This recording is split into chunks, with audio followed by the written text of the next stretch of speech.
So, in a few months we have a general election, which is 2 years into a 5-year term. Well done, Conservatives. Mostly this got me thinking about who I should vote for, but I'm not going to talk about that because a 10-minute long rant about why I hate all politicians is probably not very fun. Instead, I'm going to talk about why politicians are out of touch, or at least why I think they are. Before we get into things, it's probably worth mentioning that the demographic that I fall into, and pretty much have all of my life, is middle to upper working class. I've also never been to university, but I do have my GCSEs and A-levels. Not with great grades, mind, they were mostly Cs, so that's where I'm coming from. So I would say that politicians are out of touch, and this is partly to do with voter turnout, and in the UK, we're not actually that bad when you compare us to other countries. We have a roughly 65% voter turnout, which is pretty good. In America, you see a 50 to 60% voter turnout. It's actually far less there, but Scotland here is really rocking the ball with 70%. But to be perfectly honest, I think that should be higher. I think we should have probably more around the 80 to 90% region. And I think people should be more kind of interested in politics and know more about it. But there is a distinction and an impression that a lot of people have that politicians don't listen to them and they're very out of touch with their needs.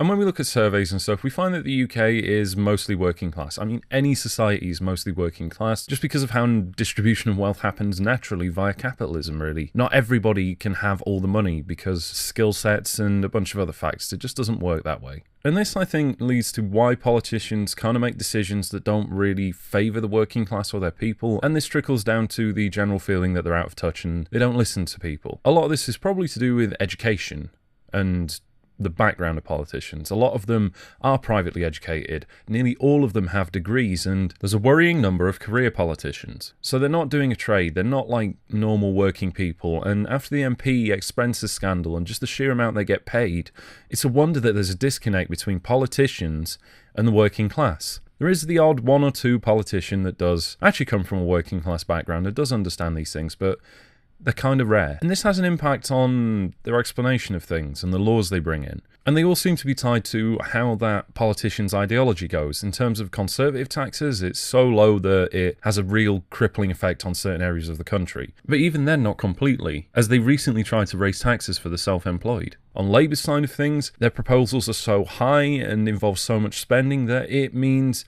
taxing people ridiculous amounts, but they never really look at how to bring in the most money. They just kind of do it on principle and target the highest earners but don't bring in a lot of tax money. There's never an easy compromise between these two, and the only sensible suggestion I've seen recently comes from the Liberal Democrats, which is just to raise taxes across the board by 1% in order to, well, save our public sector and generally just help. And they've actually explained this in quite a nice way that basically I can understand and everybody else in the country can. They've said that this will be 1 penny to a pound, and this will cost the average working earner about £3 a week, which is roughly the cost of a beer if you don't live in London. And this is kind of the point of how a lot of other politicians do things. They don't explain why their tax increase or why their tax lowering would actually help people. They never go back to the basics because to them, they know it. It's so basic they don't think they need to explain it, but they really do. And I guess what I'm saying here is that the reasons why politicians are thought of to be so out of touch is that they explain things in a way that somebody with a degree will understand, somebody with already a base knowledge in economics and politics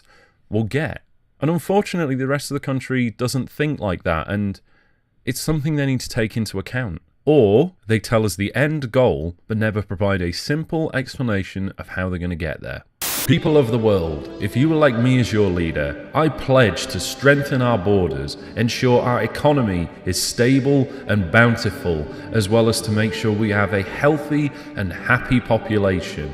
And lastly, I pledge to never let you down and always follow through on my promises. So elect me for Supreme Leader. Thank you, thank you, thank you.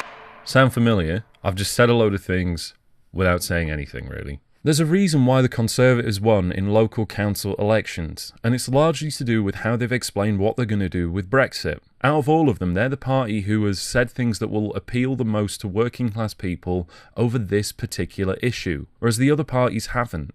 They've been flip-flopping over the idea of whether they're going to leave or stay. Labour only recently announced their Brexit plans after the council elections. And according to the majority of surveys, the Brexit yes vote did come from the working class. And this is why it's so important to actually explain yourself properly in politics and try and appeal to the biggest demographic. If we all remember, I think it was the 2010 election when Nick Clegg managed to win a Conservative Lib Dem union kind of thing. And it was because of the way he acted in debates. He addressed the camera so it looked like he was addressing the general public. He talked to people in a way that was easy to understand and was very personable. And that's largely why politicians seem like they're out of touch, because a lot of them don't do this. They're trying to appeal to ideologues as opposed to the average person who at the end of the day doesn't really give a shit about what end of the spectrum they're on. They care about being able to eat, keep the majority of the money, see the mates, keeping the NHS if they're in the UK, and continue on with their hobbies and their lives without being affected too much by what the government's doing. That's it. It's the end of the video. If you fancy chatting about politics, I'm going to be looking at the comments section, so tell me your opinion. Also, if you enjoyed the video, I would appreciate it if you left a like and subscribed if you've not done so already. If you want more Fridgeworks, you can find me on these outlets. Hope you enjoyed, boyos. See you next time.